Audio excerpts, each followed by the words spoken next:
Welcome to the Irresistible You podcast. This is the place to get a dose of empowerment to create the life you crave and deserve. I'm your host, Amy Beltran, CEO and founder of Irresistible University.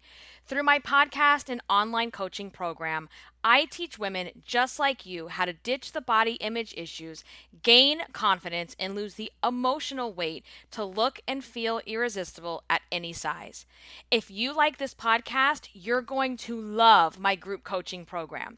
If you would like to learn more about the program, including the investment cost, what's included, see real client testimonials, and to sign up and enroll, please head over to irresistibleicing.com/course.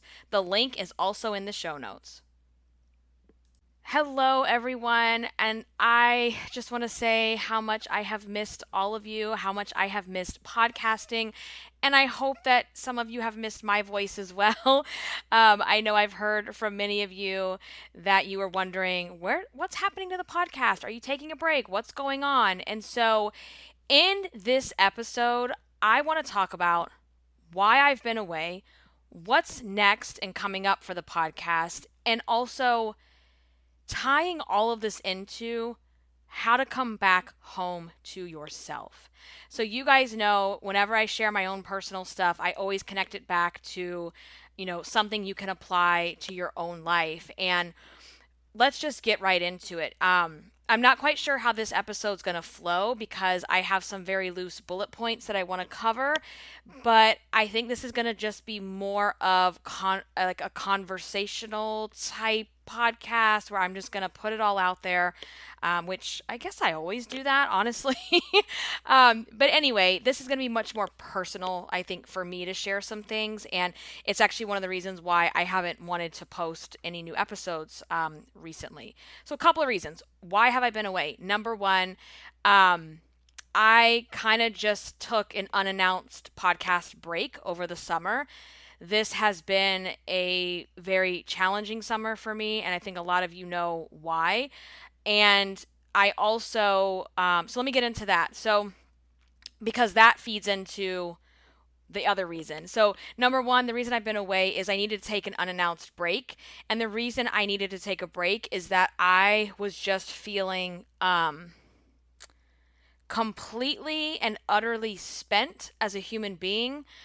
I felt just like I had nothing else left to give.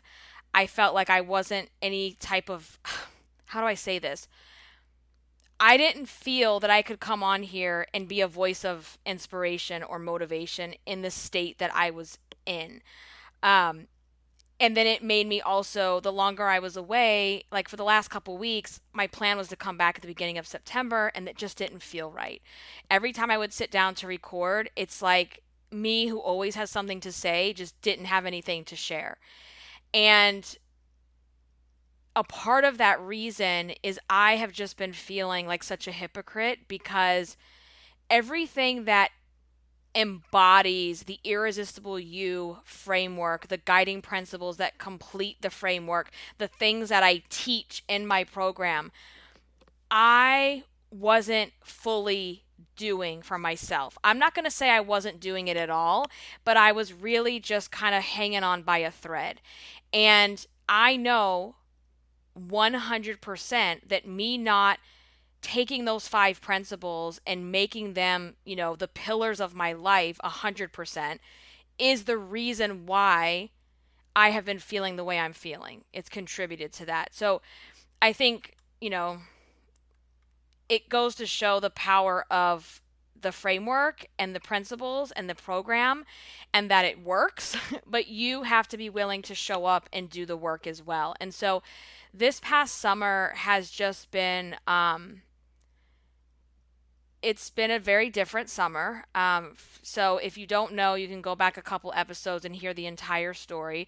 But I know those of you that follow me and we talk on the regular, and those of you inside my program already know why. But my daughter, who's only 4, was diagnosed with type 1 diabetes in June. And so it's been almost 3 months since diagnosis. And I would say the last, 2 months of that have really just been it's been a whirlwind because there's so much to learn. There is so much to figure out. And there's, and I shared this in my other episode around this, but there's so many layers to something like this because it's not just what you have to do in terms of treating and doing insulin and all that. There's the emotional layers, there's the exhaustion, there's the just the heartache, all these things um wrapped up into one. And that's been very challenging. I will say I feel that my husband and I are now in a place where it's like I think I talked about this in the beginning cuz when I shared what had happened, it was pretty raw still.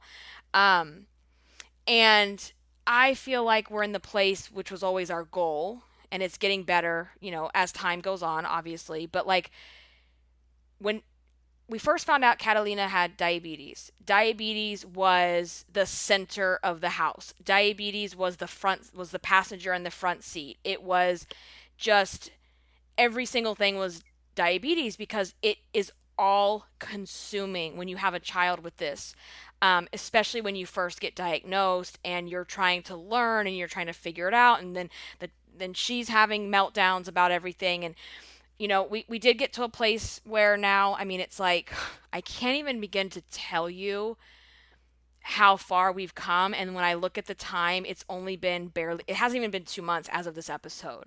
I mean, 3 months. It hasn't even been 3 months yet. It's almost there. And I can't even begin to tell you how far she has come, how far we have come, and that now diabetes, I don't even know, honestly, if it's riding in the back seat anymore or if it's just really a suitcase in the trunk, to be honest with you. And that doesn't mean it goes away, right? Diabetes is a constant reminder in our life. We know it's there. We know we're managing it. We know we're always, some nights are worse than others. Um, but I feel like it's started to become like a suitcase in the trunk instead of that front seat rider. And there's nights where she's having some low blood sugars where I'm up and treating her. And there's days that are harder than others, especially school starting recently. So it's like it comes in waves, but I feel like we are in such a great place with everything. And also, just to update everyone, because I know it's been a while, we also have the technology in place now. My daughter is wearing a continuous glucose meter, which tells us her blood sugar any time of day. As a matter of fact, as I'm recording this, I have my phone sitting on the stand, and I am currently watching her blood sugar while she's at school, which, you know, if you think back 100 years ago, if someone, especially a child, anyone that was diagnosed with type 1 diabetes, it literally was a death sentence. And then insulin was discovered. And then we're in this place where she has this device on her arm where it sends me alerts and notifications if she's going too low, too high, too rapidly, up or down. And it's just, I'm so grateful for that. And it's been literally a lifesaver for us. And that I can have communication with her teacher, and we have a protocol and a plan if she starts to drop. And that just puts us in such a better space, and we're also better able to manage what's going on, right? And there's that peace of mind. And then secondly, just as of last week, she now has a insulin pump, which means no more daily injections. The insulin pump is completely wireless and tubeless. It literally is like a sticker with a raised pod that goes on her body, and I control it, or my husband controls it from this little device that looks like a phone. And let me tell you guys, like, I could cry thinking about it because it's just given us so much freedom. And normalcy back in our life. Because here's a great example, okay? My daughter takes ballet and tap. And normally on those nights, because we're busy, we pick dinner up on the way. And so, she's got her tights on, she has her leotard on, and then if she eats and she needs an injection on her leg, we've got to take all of that off in the back seat, take the insulin pins out. And you know what? We were doing it. It was fine. We've done insulin on the beach, you guys. We've done it in the airport, on the go, in the car. Like, we've got that down. Like, we have figured it out.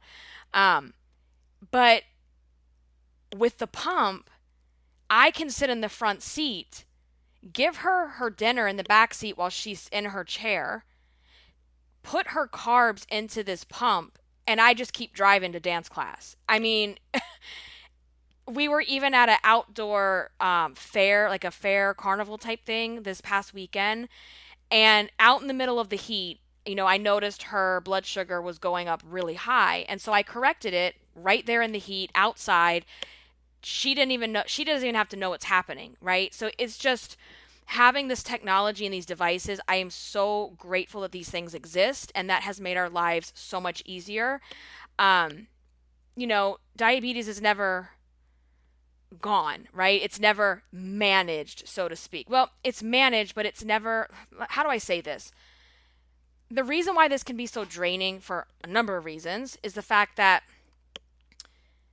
you're constantly going up or down and trying to stay in range of your sugar. And it's not like, okay, eat these things every day, do this activity every day, follow this regimen, and you're going to stay stable. It doesn't work that way. You could do the same things every single day, and all of a sudden you're going high, or all of a sudden you're dropping too low. So it's a constant, literally 24/7 a day monitoring. And especially when your child is only 4, you're the one that has to do everything. And let me tell you about Kat, though. And I told you this is going to be a very personal episode. I'm kind of going to be all over the place. It's going to be a catch-up episode. So if that's not your thing, maybe you don't want to listen. I don't know.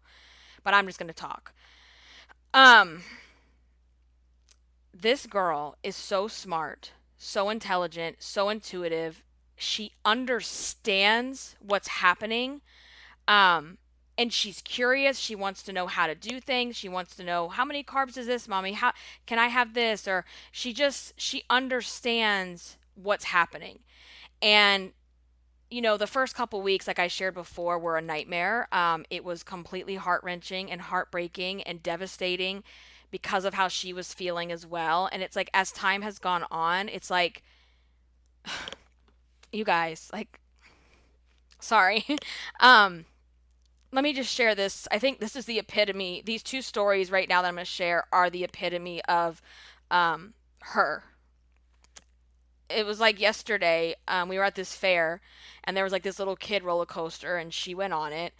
And she's not afraid of anything. She's not afraid of rides. She's not afraid of she is the epitome of living your life to the fullest. And she's on this roller coaster, yelling. She's literally has her hands in the air on the dips, and she's just having a blast.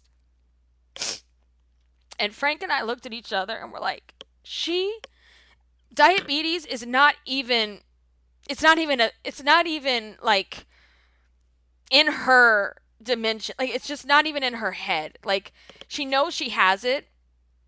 She's not afraid to tell people she has it. But it's like, it's not gonna stop her. Like, she's gonna still live her life like that, and that just means everything. And then the second thing, and I'm gonna get into this a little bit more because it's also another reason why I'm here and why I'm doubling down on this podcast and my business and my program in Irresistible University, and I will get into that in a little bit. But last week at dance class, her glucose monitor, we moved it because you have to change it every 10 days.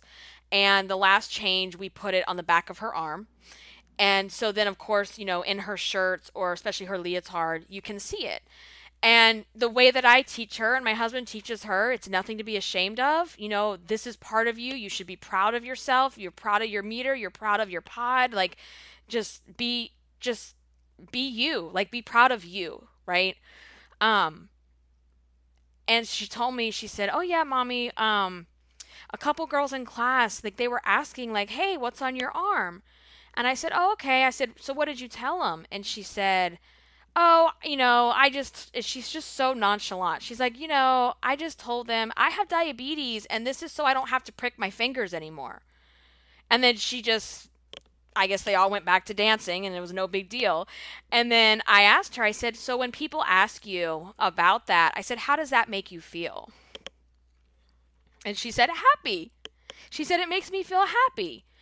And then she just She just continued on with her stories or whatever she was talking about. And it just, that for me is like confirmation of like, and this is just one more thing that we do. And this is just part of me, right? It's just like, and it's just a part of who she is. It's a part of her. And that has always been our goal from the first, moment we found out, is that I will be damned if this diabetes makes changes who she is or holds her back or makes her feel weird or not normal or any of those kinds of things, right? Um like there's no shame in this. And another example, and I don't know if I've been on here since I talked about this, but if not, I'm repeating myself. If so, I'm repeating myself, and oh well. But like this one day, kind of early into diagnosis, and we went to the zoo because my husband was like at home and needed to work on the boat and he needed us out on the weekend. And so we went out to the zoo, and it was just me and the two kids.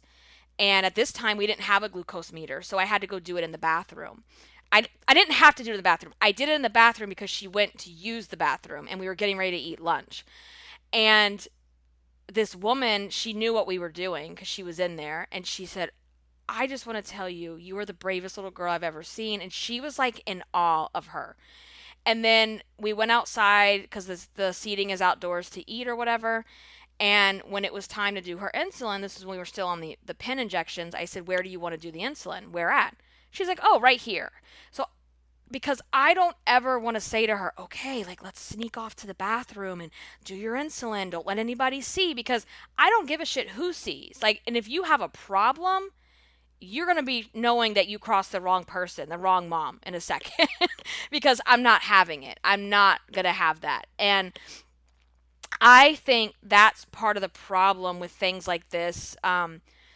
Whether it's diabetes or something else, where we create shame and embarrassment around something that's just very normal, right? It's like, it's just a normal thing. Like, if you need to take a pill to keep you alive, you would take it at the table.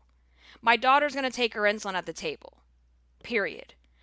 And so I think just that, like teaching her that, there is no shame in this. There's nothing to be afraid of, nothing to be embarrassed about. Like, we got this, right? And so I just think she is embodying that spirit, and it makes me so happy to see it. And then, pulling up to her school and all the little kids like, hi, Catalina. Like, she's making friends and she's just living her damn life, right? And from the very beginning, it was like, we kept telling her, this is just going to be one more step. This is just one more step in our morning routine and our nighttime routine and in our life, and that's it. Diabetes cannot ride in the front seat forever. It just can't.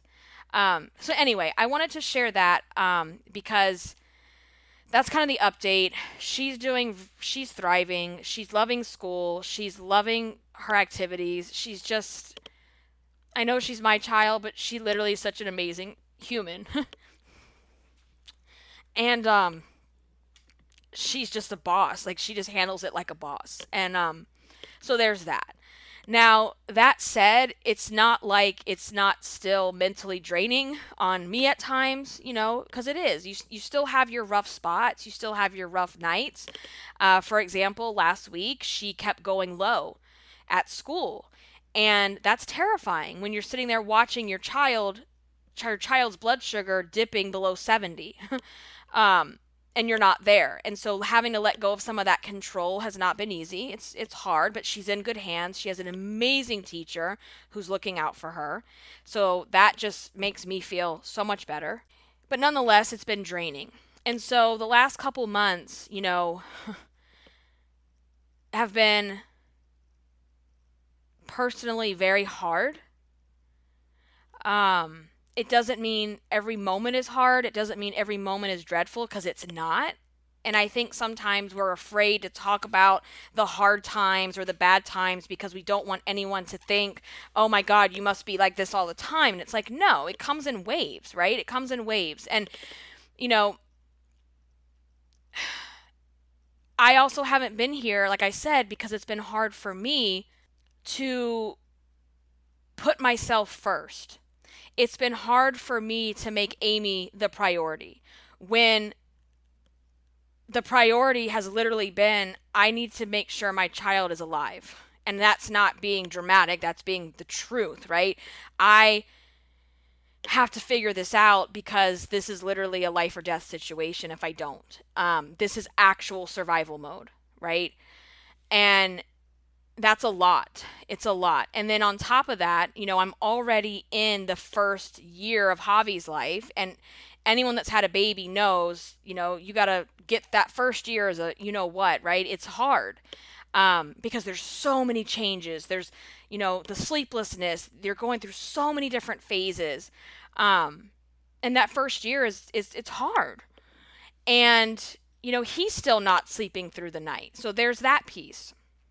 It's getting better. I will tell you, our stretches in the last week or so actually have gotten so much better as we're about to hit the 1 year mark, which is crazy to me that he's about to be a year old. You guys, he's almost walking. It's crazy. So, how everybody said so much about 2020 being such a shit year. 2021 was my hard year so far. Like, this was a lot to handle. Um, and not only that, we're still in a pandemic. We're still in it. Um, and I always say this because I don't think sometimes we're recognizing that or realizing that, we're human beings, we're adaptable, we just roll with things, we will adapt to any situation eventually. And I don't think we're still giving ourselves that grace that we're still in it right now, and it's like a constant program that runs in the back of your mind. And I will say, like, getting ready to go back to school and going back, because when we were getting ready to make decisions about school, it's when, Delta variant was just, all this drama was going on around that, and you're hearing all these things, and it's just like, the decision as a parent is absolutely agonizing because no matter what decision we made, it's not the right one, right? If I don't send my kid to school, there's so many things that there's so many reasons why that's not a good decision for her and for us. If I send her to school and she gets sick, there's so many reasons why that was a shitty decision. So as a parent, it's agonizing. And I feel like kids are the ones who have been left in the dust to just figure it out because they don't have the opportunity to decline or reject a vaccine. And it's just been hard on that front. And I will say it was agonizing to make the decisions, but she's in school and she's thriving. She's doing great. So there was that. And, we also, I know I shared this before too. We booked a vacation earlier in the year, like right after we got vaccinated, right when things were like getting better, the numbers were going down. Life was starting to look like, hey, we might actually see some normalcy again. And we booked this, crazy vacation to Walt Disney World. And I shared that it finally had given me something to look forward to, because that's what had been missing for me for a while from last year, from being pregnant, from last year pandemic. Like, I needed something to look forward to that was going to be just amazing and fun. And, I want to say we booked that like April-ish, maybe sometime in April. And then when diagnosis happened in June, that was the last thing on my mind. Like, the last thing. I stopped watching the videos, I stopped planning, I stopped thinking about it, honestly. And then right around that time in July is when Delta variant was just, that's all you were hearing about, the numbers.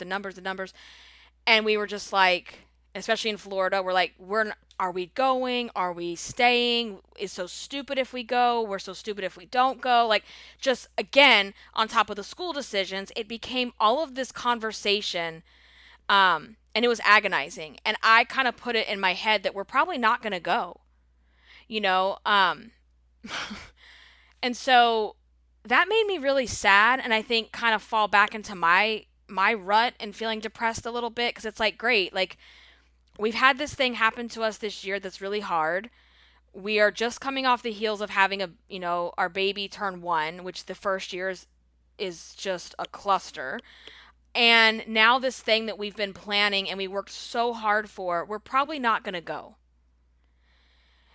And not only that, for those of you that rock with me, after I had Javi, I had life-threatening postpartum issues. It was absolutely terrifying. I was back in the hospital. And my husband was still tending to my C-section wound up until like February or something like that. So this year has just been crazy, crazy, crazy, crazy. And I'm exhausted. And I'm tired of not having fun. Like, it's not to say I don't have fun here and there, but it's been so heavy and serious at times that it's like, we just, as a family, we deserve this. And so the decision was made the other week where we're like, listen, anything you do right now, there is a risk that you're going to catch COVID. Anything you do, whether you're vaccinated or not. We are both vaccinated. We both had COVID over Christmas from my husband's job. And, I don't know what next year is going to bring. I didn't think this year was going to bring this stuff. And so it's like, we're going to go live our life. We're going to go have fun. We're going to go do this, and we're going to take the best care of ourselves. And we are the type of people who are very conscious and very aware of this, which is why it's made the decision a little bit harder too. And sometimes I wish I could live in the bubble that some people live in, where they don't think it's real, where they think they're invincible. I'm like, I just don't get it. I'm sorry. I don't get it. I don't get it. And it's happening. It's happening. And now, that decision was made. She's back in school. We've got the tech with the diabetes. Javi is, getting stronger and more active every day, where he's going to become mobile pretty soon, and he's going to be speaking more, and he's sleeping longer stretches through the night. So there's like this light at the end of the tunnel. Why am I sharing all of this with you? Why? Like, why am I sharing with you guys? It's because all of these different things, it's like death by 1,000 cuts, where it just chip, chip, chip for the last 2 years, right? It starts chipping away at you, till all of a sudden one day you look in the mirror and you're like, who the fuck is that? Like, who is that? Right? And I have wanted to want myself as a priority, and it just hasn't been there.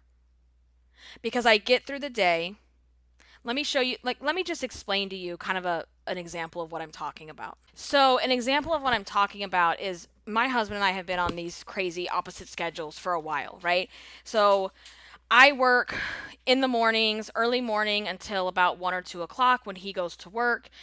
And then he goes to work, and I'm here with both of my children from, 1 or 2 o'clock in the afternoon till 11, 12 o'clock at night.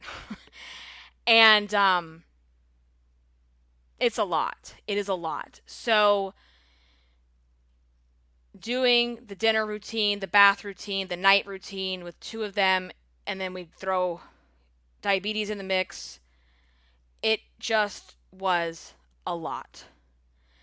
To where, I get them down to sleep. Let me just give you a great example of how some of my nights have been over the last couple months, okay? I get Javi to sleep, then I run back to the room, start getting Kat ready for bed, get her to sleep finally. Let's say now it's already 9 o'clock, okay? I now come downstairs for the first time alone all day, me and Chewy, grab myself something to drink. I don't drink at home, guys. Like water, come on, or my Diet Pepsi.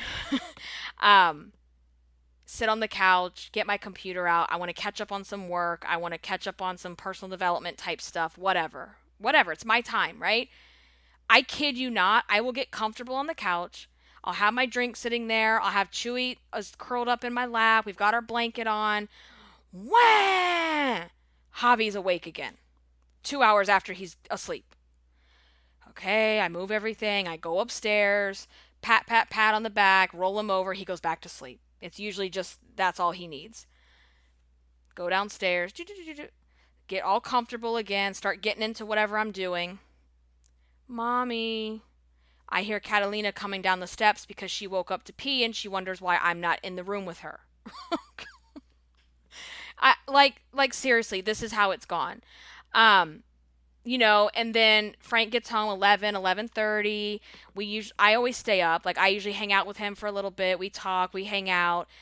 And I'm kidding you not, like some of the nights we sit down within 5 minutes of us having conversation and catching up with each other for like the first time all day. Wah!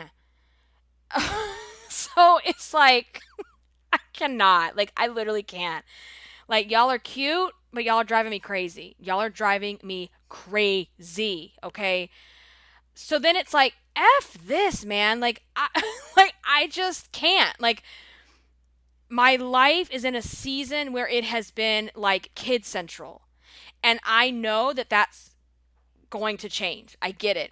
And I hold on to that I know it will get a little bit better and a little bit easier. But anyway, I'm sharing that because when I come downstairs and I'm like, oh, cool, I could get in like a little workout or I could like, work on myself, do some of my personal development or whatever. I get to the point where I'm just like, I quit. I'm done. I'm exhausted. I have nothing left to give. Nothing left to give. And so I've been in that vicious cycle of that. And then I tell myself, okay, fine, today is a wash. Like it's not going to happen tonight. You're going to get your ass up early in the morning. You're going to do your workout or go for a walk or whatever. You're going to do your healthy stuff all day long with your food. And we're going to take care of ourselves. Well, when children are waking up every 2 to 3 hours, by the time 6 a.m. is buzzing on my phone, I'm not trying to hear it. I'm not trying to hear it. So I push it till 7. Like the latest I can really sleep in is like 7:30. And I have to be up. But it's like, it's just, I've been in that vicious cycle. And I'm not trying to say these are excuses. I'm just telling you how my life has been. And death by 1,000 cuts, because it's like every day of that just chipping away and chipping away and chipping away, you finally just get to a point where you're like, I am so tired. Not only that, I've had no social life as of lately. Um, like it's been a hot mess. It's been a hot mess. And my husband and I haven't even had a date night in almost, I'm like embarrassed to admit this, you guys, because this is so not me. Um, it was New Year's Eve 2019. It was like the last night we had alone, like where we went out and had fun and all the things. And that has to stop. And I'm working on some things, some childcare things, to change that, because it was like pandemic, pregnancy, then now I have this diabetic child that I can't just have any person watch her and just whatever. It's time to get me back. That's the purpose of this episode. And I had to get wordy and I had to share all of that because I can't take it anymore. It is time for Amy to come back home to herself. And that's what I want you to think about as well, is like, how far have you wandered off from home? It's time to come back home to yourself. And if you don't know what that home is, or you don't like that home, girl, we're going to rebuild that home. You're going to build the house of your dreams. That's what we're going to do. We are building our dream house and we're coming back to that. And that's where I'm at right now. Because survival mode is done. Okay. We've got a groove. We've got a schedule again. We've got things rolling and moving. Okay. And so it's like, now I refuse to leave myself in the dust, right? I know I know I am a priority. I know I have to take better care of myself, and it's time to do that. It is time. Because the other thing is, I know when I don't put myself as a priority and I'm not taking good care of me, guess what? Everybody else suffers from it. Everyone. So it's time. And I'm figuring out how to get back into that. And so, what does that mean, taking care of myself? Let me just say this. Like, I don't think that I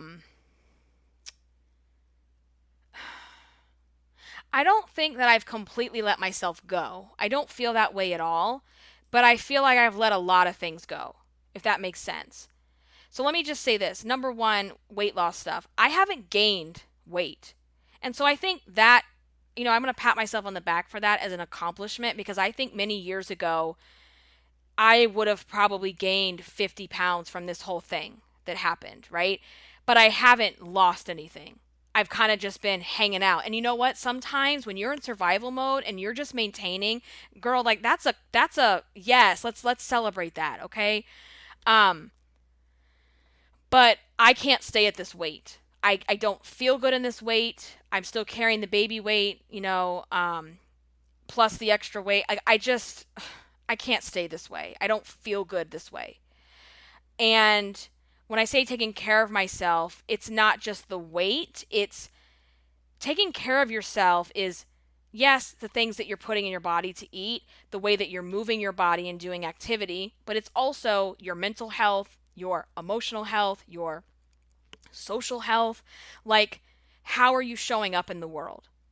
And I think it kind of hit me too, right? Like, oh my gosh. So this one day, I had taken Javi to a checkup at the pediatrician, and I was just wearing, it was in the summer, it was like a sleeveless black maxi dress. It's like one of my favorite ones.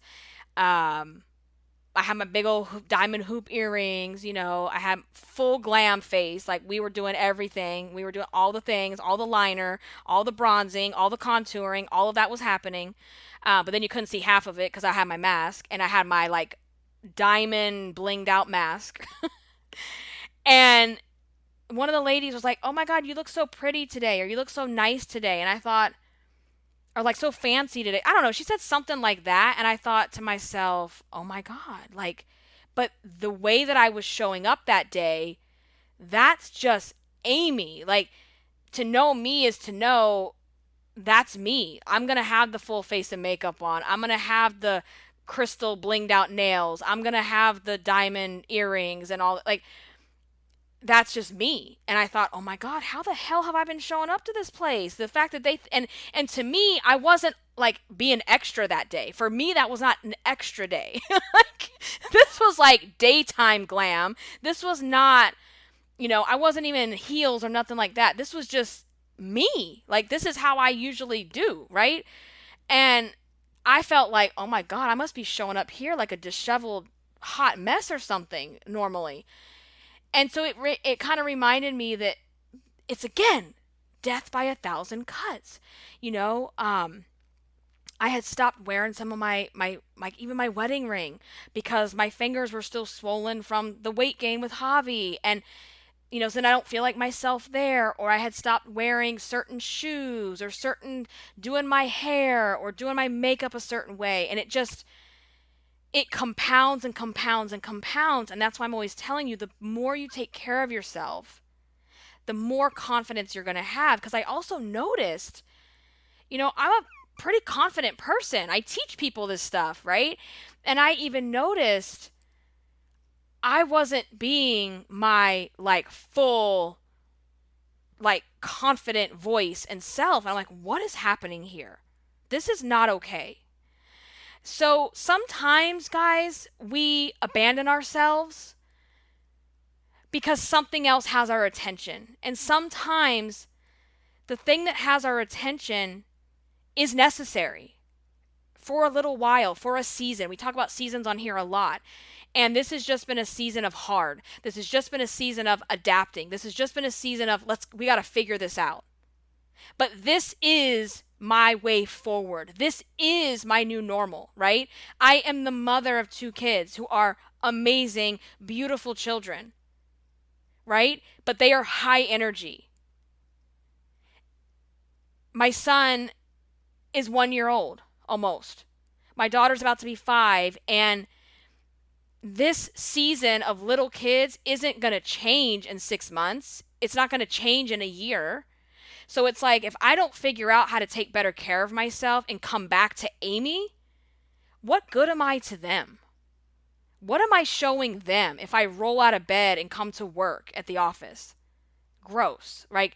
No, like that's not how I want to show up in the world, and it's not how I want my kids to see me showing up in the world. Because the way you show up in the world says everything about how you're feeling about yourself at that moment. It does. Um, and sometimes we abandon ourselves because something else has our attention. But again, the whole theme here that we're talking about is that it's time to come back home to you. To you. And again, if you don't like the house, we're gonna demolition that house and we're gonna rebuild another. You know what? We might even just move to somewhere else. Like I'm moving to a house on the water with a boat ramp. Okay, like that's where I'm going. That's where I'm gonna rebuild my home, and I'm coming back to it. So it was confirmation for me because the other night, as I was sitting down, because here's another thing I'm going to talk about. I am going through the Irresistible You program as a student. I am going through my own program with an open mind because I need to get back into embodying the Irresistible You principles because I know for a fact when I do that and when I live by those pillars, it works. It's like I'm balanced in my life in the different areas. So I had this, it was like a sign, right? I was going through some files on my computer and I found a letter that I wrote to myself back in the summer of 2018. And that theme about coming home to yourself, it just had come to me like one day. And then I saw a quote about it somewhere else. And then I opened this letter to myself. And in the letter, there was a line that said, but it was also a sign from the universe that you needed to come back home to the reason why you started this journey in the first place.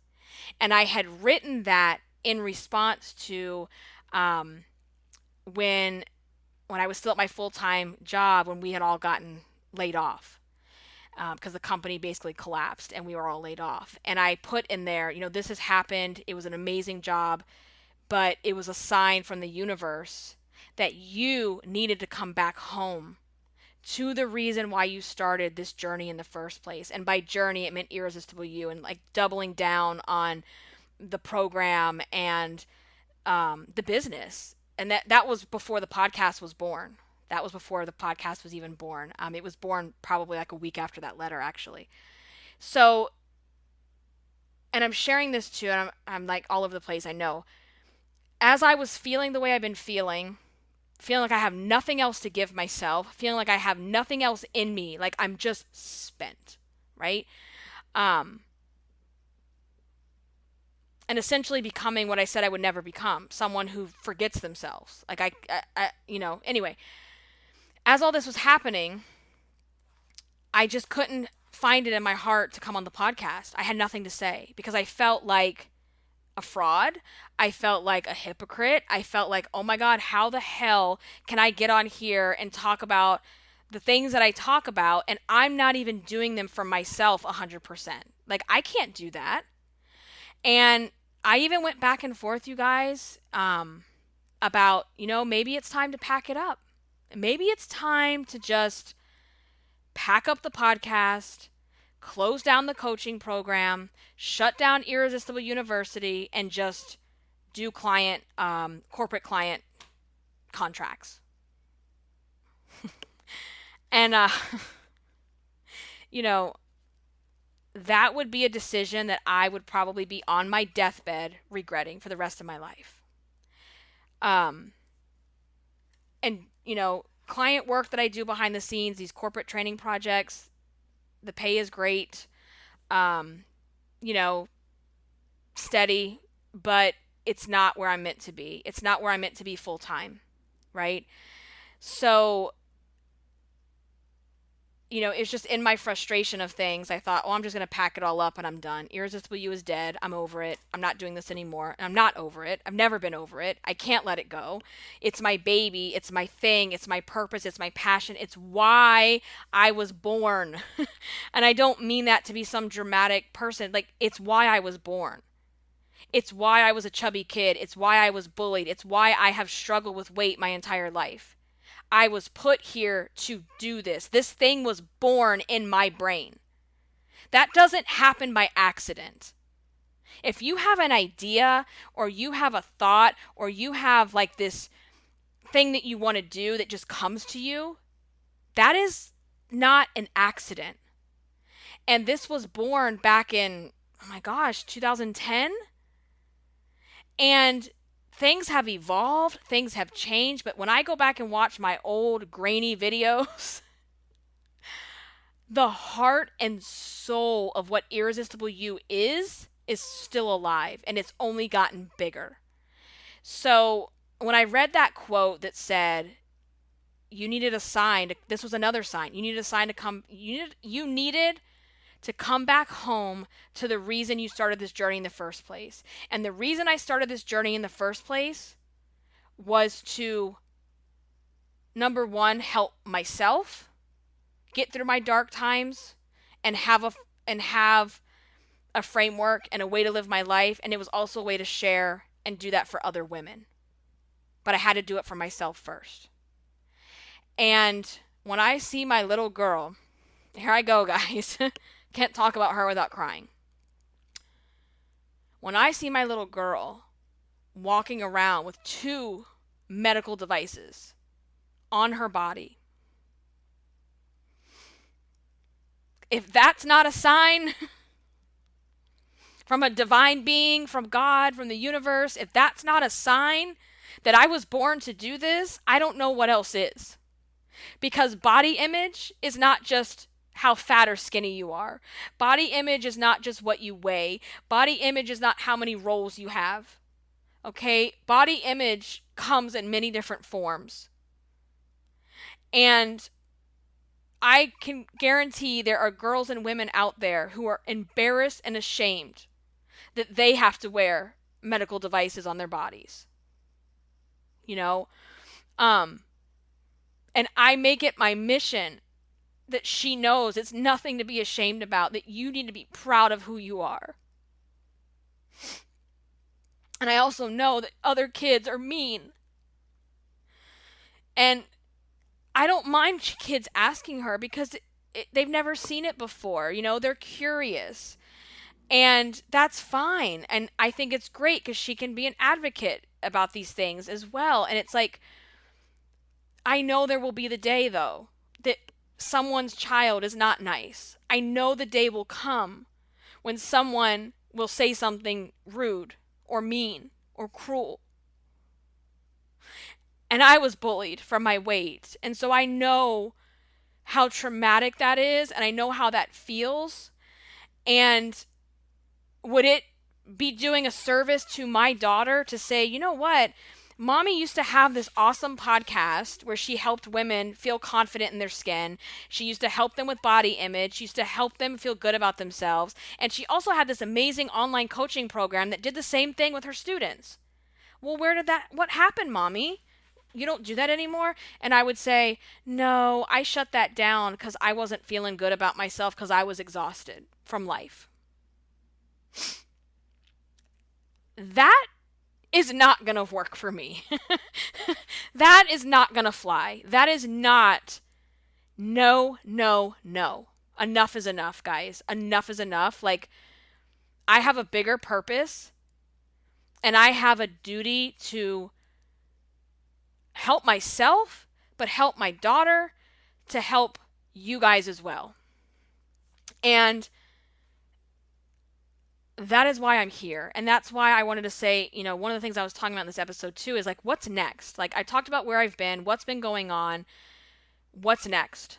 And it's me doubling down on the Irresistible You podcast. Like, I have been having withdrawal from not recording.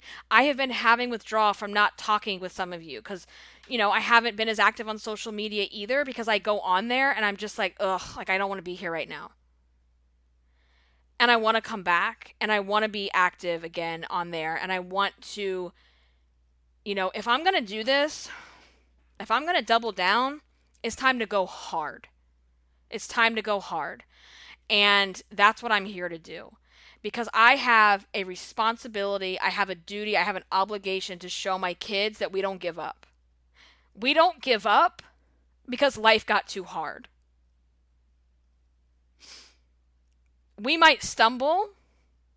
We might stay in the same place for a little while, but then when the dust settles, you got to get your ass up and make a decision. What are you going to do? You know, and the other component I think this contributed a lot this summer is I turned 40. I didn't really talk about it. I didn't do a birthday episode like I've done before. Um, it was not the 40th birthday that I had envisioned because it was only a month after Kat's diagnosis, and it was just, we were not in a place where we could really do much. We were not in a place where we could even it was just, it was a hard time. Okay. So it was very low key. I wanted an over the top, ridiculous 40th. I wanted to go somewhere. Whether it was out of town, whether it was something local. Like, I just wanted to get glam, put my high heels on, go out, and just be me. And I haven't been able to do that in a very long time. And I'm done. I'm done waiting. What am I going to wait for? When things slow down, no. And I'm sharing that with you because it's like, whatever you're going through in your life, if it's at some point you have to understand this is just where you're at. This is what it means to be in the moment. And that's the other thing is like, I'm not embodying being in the moment doesn't mean we're rushing everything away till it gets better. It's like, here's where we're at. Let's tell the truth of our situation. And now let's come up with a plan to live the best version of ourselves through that. And, I saw this because I follow like all these like type 1 parents now on Instagram and stuff. And this one lady that I follow, she had put a story about her and her husband were on vacation together alone for the first time in 12 years. And I thought to myself, hell no to the no, like, no, no. No. I can't imagine 12 years from now, Frank and I have our first weekend away. Like, what? No. Her kid was like probably Kat's age, and now she's like 16 or something. And it's a no for me. So it's like, let's figure that out. Like, we have to have someone reliable. We have to have a way for us to still be us because we're the foundation of this family. Frank and I are the foundation of this whole family. And if it wasn't for the two of us, no one else would be here. Right? So it's like, you have to get back to that. So, no, that's just a no for me. So again, it's time to come back home to myself. I'm going to rebuild the house. I want to feel like Amy again. I want to get back into the Irresistible You journey. I want to get back into embodying the pillars and principles of this framework because they work, right? They absolutely work. And I will say this, the number one killer. So let's talk about a few things. Okay. There's a couple things that I want to talk about. So number one, getting back into the principles of Irresistible You. There's 5 principles. They are, the entire coaching program and online program is built around those principles, and that's how we do things. Share those really quickly. So number 1 is break the rules. Break the rules is about getting rid of the inner fat bitch dialogue, all the nasty shit you're telling yourself, all the rules that you've created about what you can and cannot do based on your size, based on your weight, based on whatever, okay? Number 1, we got to clear that out. And we got to rewrite the rules. We got to reframe our thoughts. We got to get rid of that inner fat bitch because she is not welcome to this house. Okay. Number 2 is make confidence queen. This is about creating confidence within yourself to feel like the queen that you are, right? To make confidence the queen of your life, to figure out confidence doesn't come by reading a bunch of things and like, oh, I'll get to that later. Confidence comes in the doing before you feel ready. And so we talk about what's your next best step? What's your next best step? Number 3 is feed your soul. That is something I know I'm not doing. Feed your soul is, what are the things that fill you up with joy? What are the things that you like to do? And if you're not feeding your soul and you are literally doing for everyone else, that is when you get to the end of the day and you do not have 1 ounce left to give to you. You've got to figure that out. So that's number 3. Number 4 is be in the moment. That is about mindfully acknowledging, not accepting, acknowledging that this is where you're at right now. Whether it's the body you're in and you don't like it, this is where you are.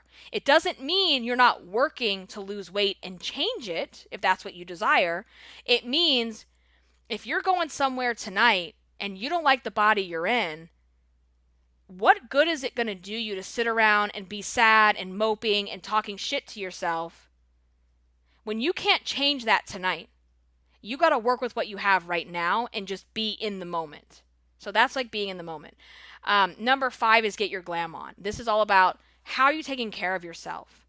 How are you physically showing up in the world? Are you just rolling out of bed with the messy hair, not shaving your legs, looking like a hot disaster, right? Or are you putting some effort into your appearance now at this size, at this weight? You're not sitting around waiting for the weight for that to happen. Okay. Those are that is the fastest like nutshell of what the principles are. And they go into a lot more detail than that, obviously. So it's like when I am fully abiding by or living by these principles, my weight comes off. Because I'm dropping the emotional weight. It's all about the emotional weight, you guys. And I've been carrying a lot of emotional weight these past couple months, right? And I will tell you, the number 1 killer of your weight loss journey is the inability to manage your emotions and put yourself as a priority. Let me say that again. The number 1 killer of your weight loss journey is the inability to manage your emotions and put yourself as a priority.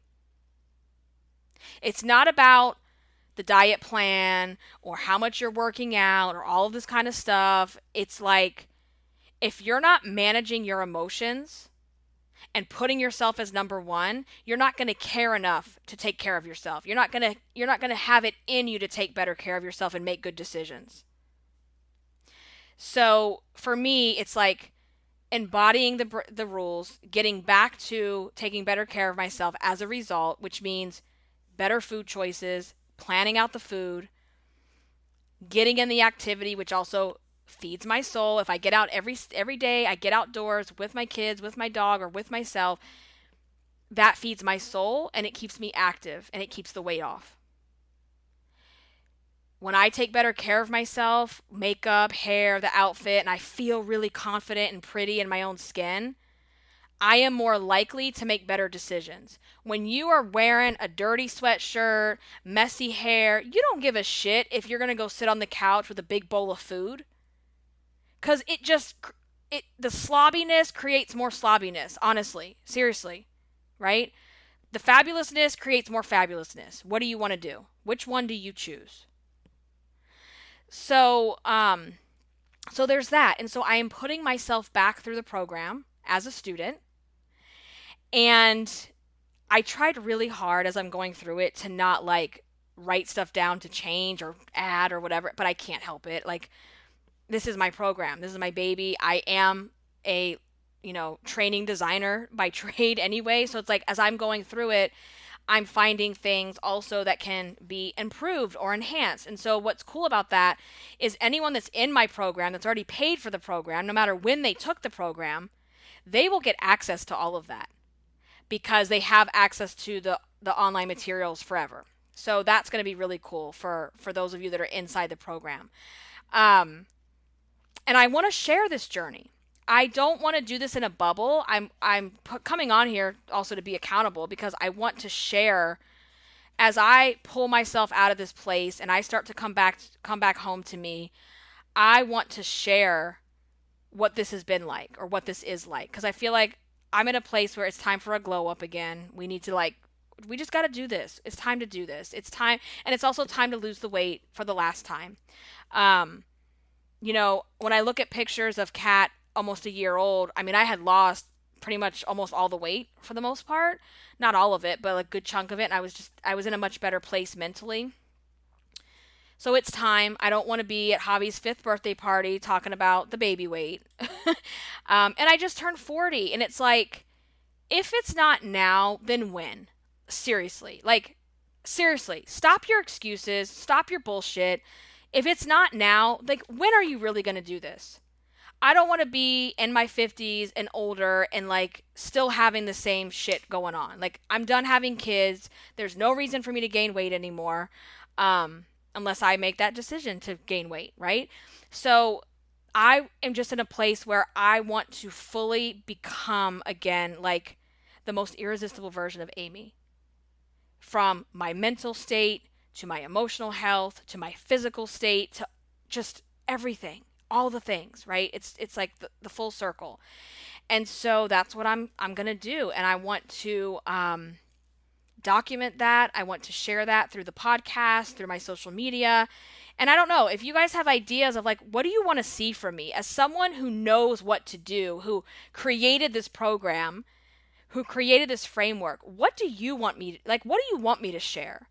What do you want to hear and see from me? Please let me know. Like, DM me on Instagram or shoot me an email or post it up in the free podcast group. Let me know. Because I also want to provide something that's valuable to you guys as well. So there's that. And then when we get back into the weight loss thing, this is something else I'm tossing around that I don't know if you would be interested in me sharing more of this too, but it all ties together, honestly. It's not like you're doing weight loss and Irresistible You. It's not like a separate journey. It's like you're not going to lose your weight and keep your weight off if you're not practicing good confidence and self-love. It's just not going to happen. It's not going to happen. So, I feel like I have a lot of weight to lose. I do. And I'm going to share my numbers, and this is like so vulnerable to share, but I'm going to set the standard that we don't need to have shame around the number because it's just a number. When I had Javi, I was like right almost at 270. Okay. As of today, I'm at 240. Okay. So I'm 30 pounds and I still have a long way to go. And so when I look at that number, 240, and I think, oh my gosh, I technically need to lose like probably 100 pounds. I don't know. 100 pounds from 270 is 170. And when I'm in that range, I look really good. I look really fit. I look really curvy and fit. Like I like the 170, 180 for me. I feel like if I get there and I feel like I need to lose more, cool, whatever. And I think that's how you need to evaluate. You can't just look at a chart and say, well, it says I should be 134. So you might get to 160 and look amazing and feel amazing, right? But when I think about that, if I take 270 to 170, you guys, that's 100 pounds, okay? When I think about, oh my God, I have to lose 100 pounds, that is overwhelming. That feels hard, AF. That feels like it could never happen, right? It feels impossible, honestly. But when you say, you know what? I need to lose 10 pounds 10 times. Can you feel how much lighter that sounds? I need to lose 10 pounds 10 times. That, I can do that. That's very doable. And so when I think about that, it's like, well, I've already done it 3 times. If we're measuring from Javi's birth, right? I've already done it 3 times. Now I need to do it 7 more times, maybe less, who knows, depending on where I am. And so that's the journey that I'm on. And I also want to incorporate, not just my Irresistible You and how I'm embodying the principles and applying them and what I'm learning out of the program, going through it again as a student, but also as it relates to weight loss. Is that interesting to you? Is that something you want me to do? How can this help me with my weight loss? How does this help you with weight loss? Let's talk about that, if that's what you want. So I'm going to just be thinking about that, and I want to hear your feedback and how I can maybe do some episodes around that, maybe even each week as I'm going through this. Because obviously not obviously, I don't know why I say that. My first goal is to just get to Wonderland again. If I can get to Wonderland, that would be amazing. And I just start to feel so much better physically. And that's the other thing too, is that weight, being overweight never really had a huge impact on my health. I've been lucky in that regard, even at my highest, non pregnant highest. But 40, hello, I still can't grasp and like that. I just can't. I'm not there yet, guys. I have some thought work to do around 40. When I saw 40, I went to the drugstore the other day to get a prescription and it had my name, like patient, and then it said patient age 40. It's not registering for me. It's like, that's my mom. That's like a teacher. That's like, I'm not 40. What the hell? I'm not there yet. So I have my own thought work to do around what that means. Anyway, but being 40, oh, anyway, I'm going to like throw up when I say it. Being 40, things start to change, right? Your body changes. And I don't want to be an unhealthy older person. I don't want to set myself up that way. And so this is important to me. Um, it just is. And so it's time. I want to feel better. I want to be more active. I want to take better care of myself. I want to set a better standard for my kids. I want to go all in on my podcast and my program again and just be there for all of you as well. And so the way that I can do that, I got to start with me. So I'm going to start with me and I'm going to share that journey. I'm going to share what it's like to kind of rebuild and come back home. And I hope that that's helpful in some way. And so 10 pounds, 10 times. We got 7 more to go. And I can do this. So right now, what I'm going to focus on is I'm going to lose weight 10 times. I'm going to lose 10 pounds 4 times to get me down to the Wonderland. And then we're going to reevaluate from there what's going to happen. So maybe every week I can share part of that journey and what I'm learning and what you can apply and taking things from the program and all of that. So I'm rambling. This was a long episode. There's a lot to share. But I just want to be Amy again. I want to feel like myself. I want to come back home to myself. I want to remember who the F I am. I know I did an episode on that too. And now it's time to do that. So, what's going to happen from here? Weekly episodes are coming back every single Monday. Guarantee you. Okay. And where we communicate outside of the episodes are through 2 ways. Number 1, there is the Irresistible You free podcast group. Okay. It's a private group. The second way is through Instagram. I'm at Irresistible Icing. The third way, and this is like more exclusive, I guess you could say, is through my email list. I do have an email list where I send out emails, I send out notifications when the program is on sale, when we're launching new things, like when new episodes come out, all of that kind of stuff. And if you're not on my email list, I highly suggest that you get yourself on there. You definitely want to get yourself on there, and let me give you the information so that you can do that. I'm going to give you the link to that, and I'm also going to link it in the show notes. Okay, so if you are not on my email list, the way that you can get on it is I want you to go to irresistibleyou.info/action plan. I also have that linked in the show notes. You put your name and your email in there, and I'm also going to send you a guide with the 5 steps to look and feel irresistible. That'll go right to your email, so be on the lookout for that if you've signed up. That way you will be in the know when there's a new episode, when anything is launching at Irresistible University, when anything in the program is happening, like you'll learn all of that. And so it's the best way to stay in communication, kind of on the inside, so to speak. So those are the 3 ways that we communicate: through the free Facebook group, through my Instagram, and through email. So make sure that you are signed up and following or in any of those 3 things. So on that note, you guys, I'm going to run. This was long enough. I'm happy to be back. I hope that you are happy to hear my voice again. I would love to hear how this episode or this podcast is helping you. The best way for you to do that is you can put a review on iTunes and just let us know, what you think, how it's helped you. And that is such a big way to also help the podcast grow. Because, like I said, I'm here to double down on it. It's time. We're going to grow this baby. We're going to make the Irresistible You even bigger than it is. And I can't wait to go on this entire journey with you guys and to follow. You can follow me and I can follow you and we can do all the things and have all the fun and blah, blah, blah. And I'm talking too much and it's time to go. I love you guys. Until the next one, stay irresistible. Bye.